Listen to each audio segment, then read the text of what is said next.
Irish authorities came up with a novel solution for what to do with a vessel long abandoned by smugglers, which had become a burden. Seized a decade ago for smuggling, the vessel was used to create the country's first artificial reef. The MV Shingle had infamously been stopped by Irish authorities as part of an effort to break up a smuggling ring. The Customs and Revenue Commission captured the vessel in June 2014 while a crew was attempting to smuggle 32 million cigarettes and 4,500 kilograms of tobacco, with a total retail value of approximately 14 million euros, $15.5 million. According to media reports, the vessel had sailed from Slovenia to Portugal, and as it neared the port of Drogheda, north of Dublin, the authorities apprehended the ship, which was registered in Moldova. The vessel, which is 197 feet, 60 meters in length, ended up becoming the custody of revenue and required large amounts of money for berthing fees and maintenance. For 9 years, the vessel was moored at the Dublin port. Ireland's High Court ordered the forfeiture of the vessel, thinking it would be an asset that could be sold. But instead, the state found itself saddled with a rusting hulk.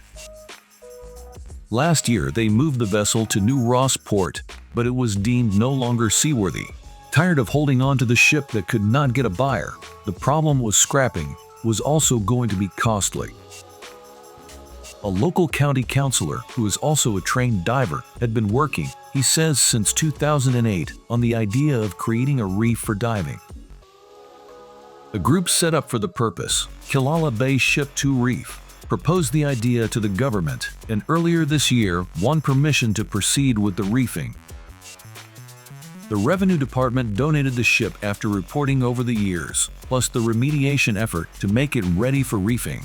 Shingle had cost about 2 million euros, $2.2 million, in berthing fees, maintenance, and remedial work.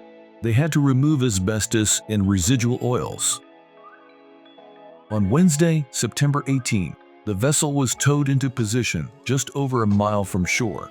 It was sunk in a live broadcast and attracted many viewers and onlookers at the site. It was sunk to a depth of about 95 feet to the bottom of Killala Bay in the northwestern reaches of the country.